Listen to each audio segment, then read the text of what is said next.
And welcome back. So for this next portion, we can start to fill this in. And you could block this in with a solid brush,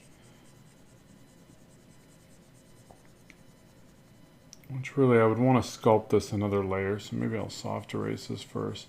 And what I'm going to also show you is like a dual light source, maybe a shiny material versus a more something more specular versus more of a cotton or less specular. Uh, there's different terminology for that. It's escaping me, but it's good to think about those aspects of it. Sometimes you're drawing real shiny leather. Other times you're drawing just a basic material. Sometimes you want something that looks tattered and kind of gritty or worn leather. There's just all sorts of different things to get in your work there. So there we go. We just kind of block that in just for reference, really.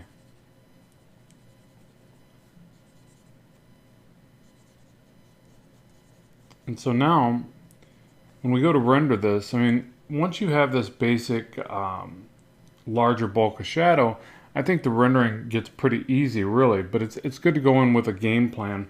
By the way, you can also segment into these areas different ways, right? You don't have to leave it here. You can break this stuff up a little bit more, get some definition in there. We'll talk about doing veins in the other direction. So these concepts sort of overlap. So for instance, one of the other things that I really think we have to keep in mind when doing this is that, when you draw your wrapping lines, right, that go like this, and you say you're using these to flesh out the shape of that particular muscle group, right? Which I recommend. I really recommend drawing lots of illustrations where you do just this right here. And you can do it per muscle group or per the entirety of the entire arm, or both. You could do them divisions like this per muscle group, or just the whole thing, which really I think it makes more sense to do per muscle group on something like this, because you really need to think about each of these areas as dimensionally as possible, so that when you do go to render, that plays true in your rendering. Like so, for instance, if I take this and say, if I render like this, for instance, right, this really fights the look of it. So let's say I do this, right? I mean, you can probably tell almost immediately that fights the look of the underlying form. It feels like a negative. It feels like I'm trying to push these forms down and in to space. And that's just the opposite of what I would want to do, right? And you can see it really, it just almost immediately just really looks bad. It shouldn't look that bad for those little lines. So another thing that happens, and I want to point this out again, these ideas overlap quite a bit, so I never know what to teach when, because there's so much that connects. But basically, when you start to render across this, I would recommend that you go up and around like this, right? It doesn't mean they exactly have to follow this, but this is the overall way that I would try to shadow this area. Okay, so that's kind of the shadow mapping that I would consider for just that area, okay? Also, something I see a lot that I think really hurts what could otherwise be pretty good rendering is when people bring their lines either with no taper and or really spaced out like this. So to me, that's like it's going in the right direction relatively, but it's just it's not holding together. It's not cohesive enough. You got to kind of think of this rendering as values and shifts in tone and value. So personally, and some of this is personal preference as well, so I have to like really be careful how I explain this to you, because I don't want to hinder you from doing something that's better than I do, cooler than I do, a different perspective on the way that I would do it. You got to keep an open mind, all this.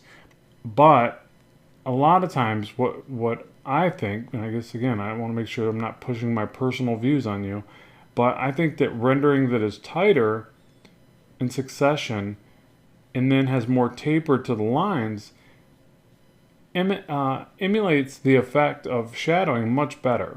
It looks like it's going from dark to light. So to me, that's what I like. And again, maybe a little bit of preference there. But I would definitely go around the volumes more. So just think of it like you're basically taking dark and you're fading it with the taper towards the light. That's one simple way to look at it. And there's all sorts of ways you can accomplish that. I mean, you don't even have to use tapered lines. You could stipple the entire thing. And I guess that's really what you need to do is like when you practice these lessons, also go and look at all your favorite ways that shading is accomplished and say, how would I incorporate that into my style? How would I make my own version of that? But I would say to start with something like this, practice your ability to taper and then also keep an eye on how close they are together at the thicker point, so this point down here towards the shadow, because that's the part that gives you that ability to fade off that harsh line. And that's really what I'm looking at when I do stuff like this. I'm trying to say, how can I fade off that harsh line? How can I direct the light source? How can I make it look cool at the same time? There's always that factor as well. You see I'm starting to space them out a little bit more. Now there is another potential reason that you would space them out a little bit more. Maybe you're going to crosshatch it, and when you crosshatch, you generally fill in that negative spacing, right? So there's that as well. And I'm going to show you a few different ways that I would look at rendering stuff like this. So let's say it was at my base shadow that I wanted to apply. It's a little bit off. I feel like I went too wide here. It does take a certain amount of concentration. I usually do a little bit better when I'm not yapping over a video. And so if we go over here, now I can take this and I can crosshatch. You can use different angles. You can use 45s, you can use 90s, 75, like whatever you want. I do this visually, but if you notice what I'm doing now is I'm breaking it off the other way. So I'm starting wider here, or tighter in succession, really. And then as I bring it up this way, I'm thinning the lines, but also spacing them out further. So all sorts of ways you could do that. But you can see it now adds another level of shadow right there. And I can continue that on in all sorts of ways. And so, I kind of feel like this area right here would be a little darker. It's too light right there. It's too, it's too plain. It doesn't look cool. Always throw that in there. It doesn't look cool. If it doesn't look cool, add more lines. And same thing, and I might crosshatch down this way. And I'm really repeating the same technique. I don't want to get too awfully crazy with it, but I don't want it to look too plain Jane either. So I'm trying to just play around with this. There's some this way. And there we go. And then sometimes I will just bring lines up and around through the form like that. I just feel like, to me, it does two different things that I like. It rounds over the form visually this way, and it almost gives it another plane change. So now if somebody was to come in here and color this, say I was a colorist and I took this from somebody else's work, I would look at that and I go, maybe they're trying to tell me that this area right here should be a little bit darker tone of whatever this is, suit design, skin color, whatever it is, a little bit darker than here. So it's almost like you can, again, direct the light source. Remember what I said originally about this little X, which I'm going to get that out of there now. But that's where the peak of the light is kind of hitting. Like if you were going to put a glare, you might go like this. Like say it was kind of a shiny, Cyclops arm. I'd probably put a glare like this, right? And then I would start doing those segments. Just doing a messy version. We're not going to leave this. And then I would shadow against those segmentations to make it look like a metal arm. So again, it's sort of that continuity way of thinking that, well, if that was lines that went right through there, it would direct the volume and it would also give me a plane change. I guess I'll throw in a third too.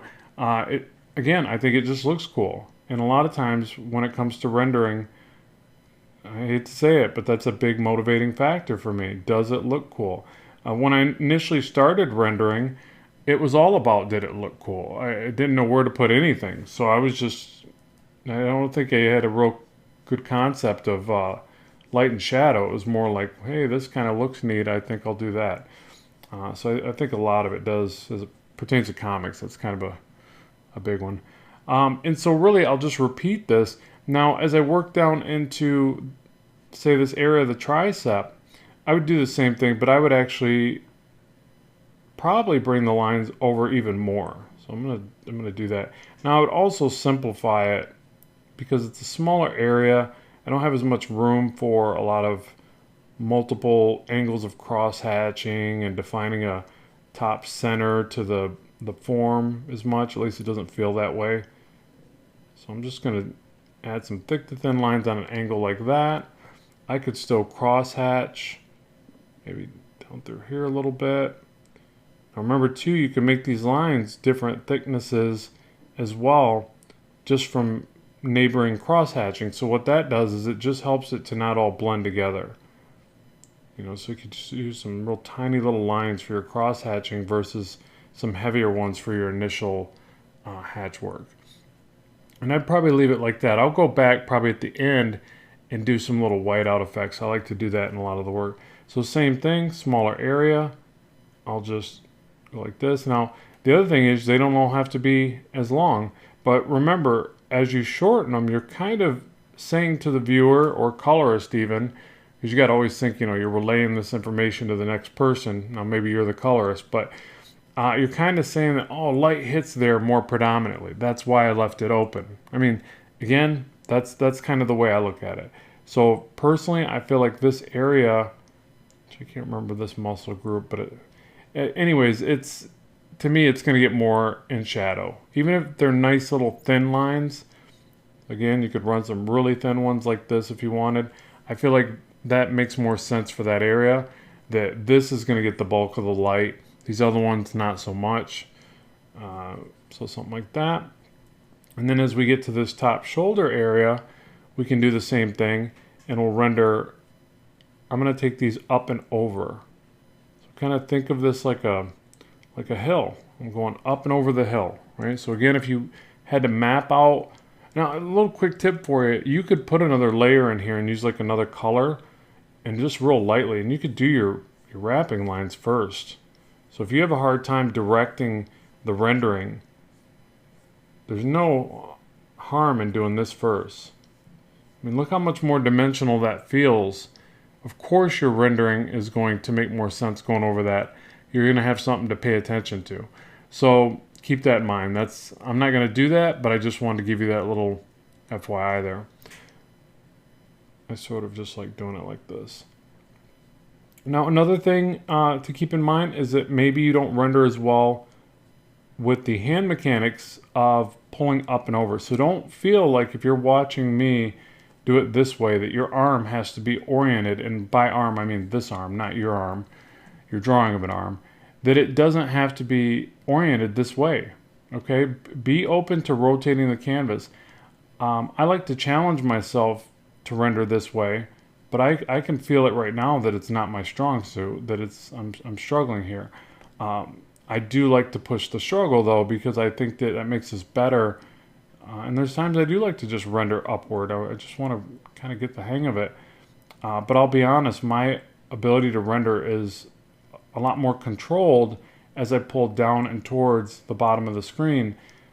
So don't be afraid to utilize what's best for your hand mechanics.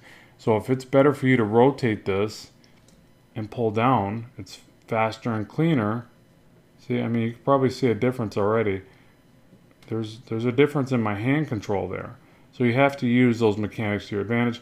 Again, I still like to test myself. I would still recommend that you test yourself, but don't fight the uphill battle the entire time. If there's just a better way to do it and it's saving you time, then, you know, work smart, not hard, kind of sort of needs to play in at some point, right?